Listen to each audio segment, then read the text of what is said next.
Hi, I am Charles Coachman, and I just wanted to take a few minutes today to read over the Declaration of Independence.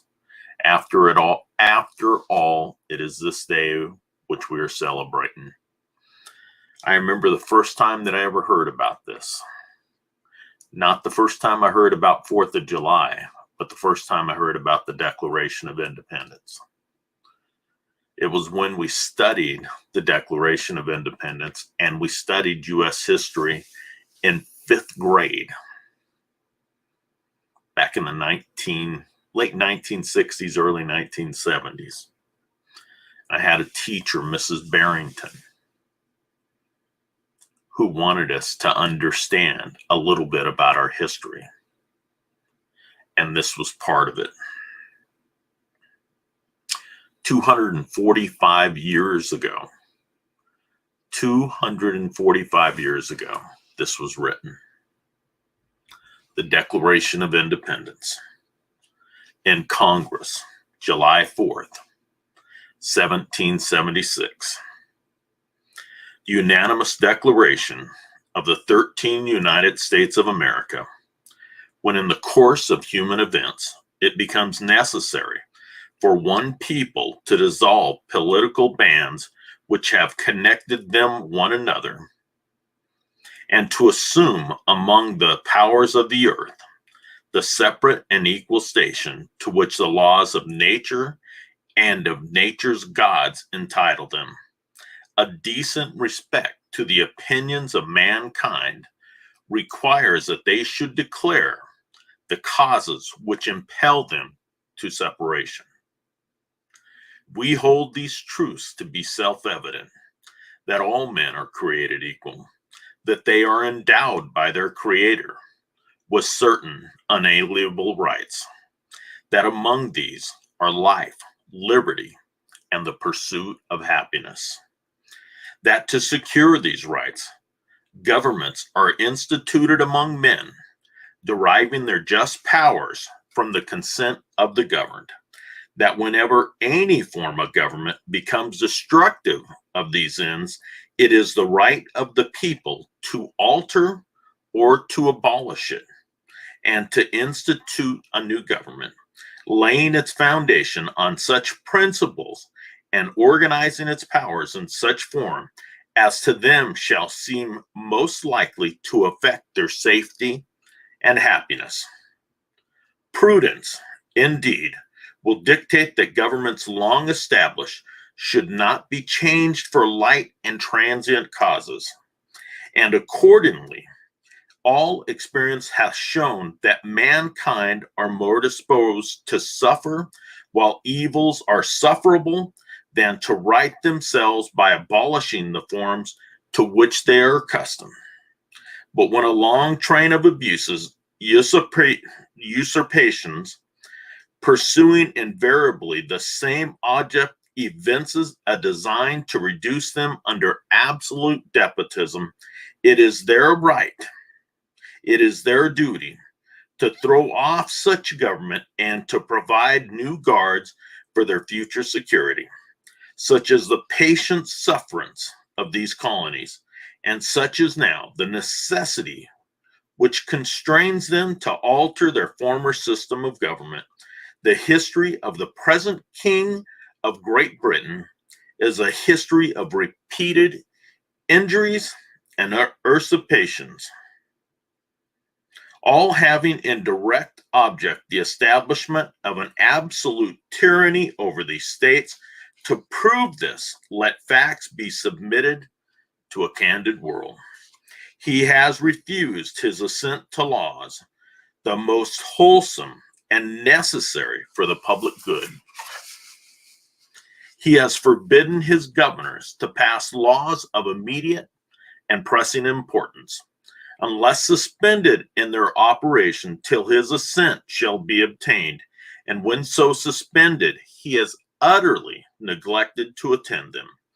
He has refused to pass other laws for the accommodation of large districts of people, unless those people would relinquish the right of representation in the legislature, a right inestimable and formidable to tyrants only.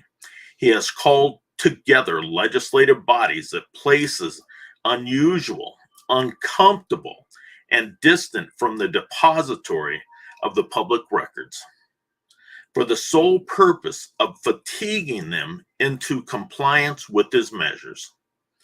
He has dissolved representative houses repeatedly for opposing with manly firmness his invasions on the rights of the people.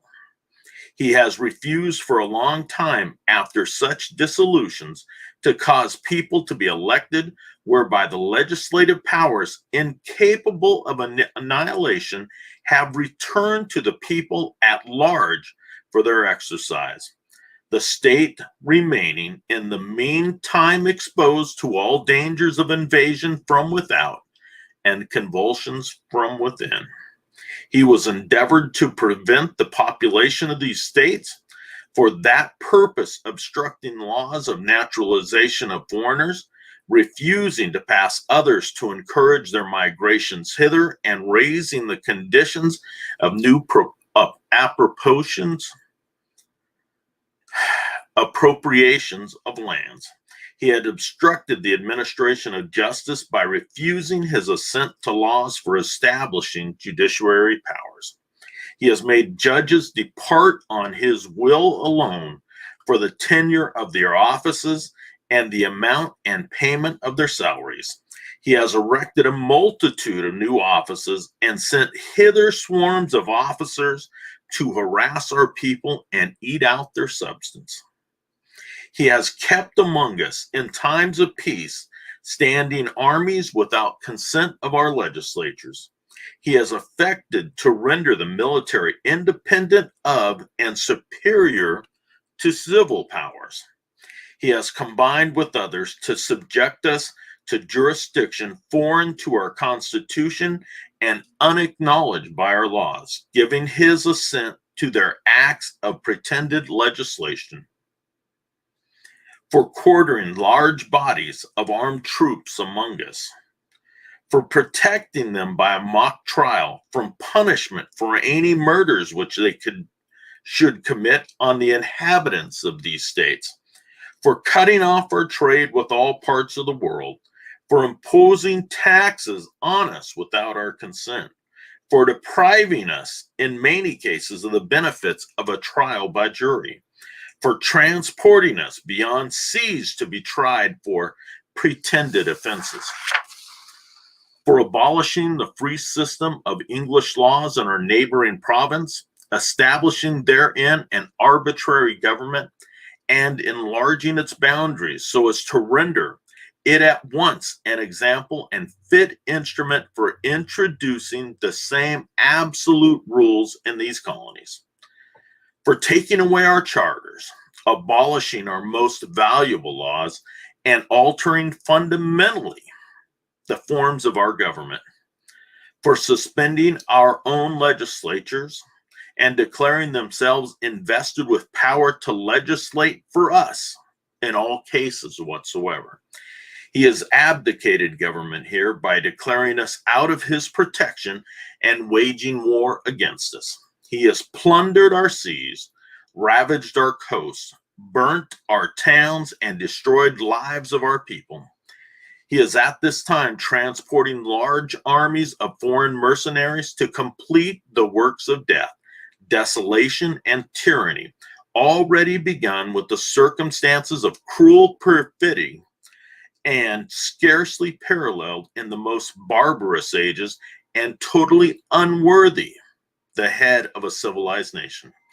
He has constrained our fellow citizens taken captive on the high seas to bear arms against their country, to become the executioners of their friends and brethren, or to fall themselves by their hands. He has excited domestic insurrections amongst us and endeavored to bring on the inhabitants of our frontiers the merciless Indian savages whose known rule of warfare is undistinguished destruction of all ages, sexes, and conditions. In every stage of these oppressions, we have petitioned for redress in the most humble of terms. Our repeated petitions have been answered only by repeated injury. A prince whose character is thus marked by every act which may define a tyrant is unfit to be ruler of a free people. Nor have we been wanting in attentions to our British brethren. We have warned them from time to time of attempts by their legislator to extend an unwarrantable jurisdiction over us. We have reminded them of the circumstances of our immigration and settlement here. We have appealed to their native justice and magnanimity, and we have conjured them by the ties of our common kindred to disavow these usurpations, which it would inevitably interrupt our connections and correspondence. They too have been deaf. They have been deaf to the voice of justice and consanguinity. We must therefore acquiesce in the necessity which denounces our separation and hold them as we hold the rest of mankind, enemies in war, in peace, and friends. We therefore, the representatives of the United States in General Congress, assembled appealing to the Supreme Judge of the world of the rectitude of our intentions to do in the name by the authority of the good people of these colonies, solemnly publish that these United States are, and of right ought to be free and independent states. That they are absolved from all allegiance to the British Crown, and that all political connection between them and the state of Great Britain is and ought to be totally dissolved, and that as free and independent states, they have full power to levy war, conclude peace, contract alliances, establish commerce, and do all the other acts and things which independent states may have right to do. And for the support of this declaration, a firm alliance on the protection of divine providence, we mutually pledge to each other our lives, our fortunes, and our sacred honors. This was signed by Button Gwinnett, Lyman Hall, George Walton, William Hooper, Joseph Hayes, John Penn, Edward Rutledge, Thomas Hayward, Thomas Lynch Jr., Arthur Middleton, John Hancock, Samuel Chase, William Paca, Thomas Stone, Charles Carroll of Carrollton, George White,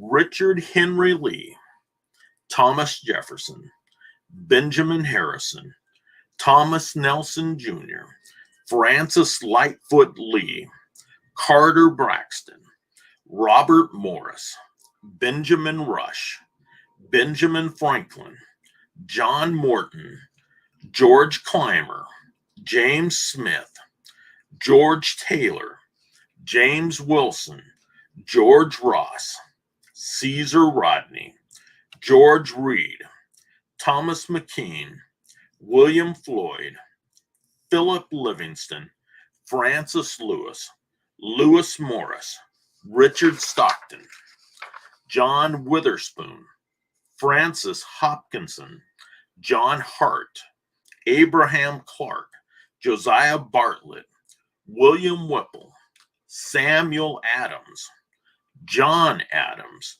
Robert Treat Payne, Elbridge Gerry, Stephen Hopkins, William Ellery, Roger Sherman, Samuel Huntington, William Williams, Oliver Wolcott, and Matthew Thornton. Those were the men that signed the Declaration of Independence. Enjoy this day. Celebrate this day. Never let this day be forgotten. Happy Independence Day, July 4th, 2021, 245 years, 245 years after it was originally written and signed on July 4th, 1776. God bless America. Happy Independence Day to all. Have a great day. God bless America. Goodbye.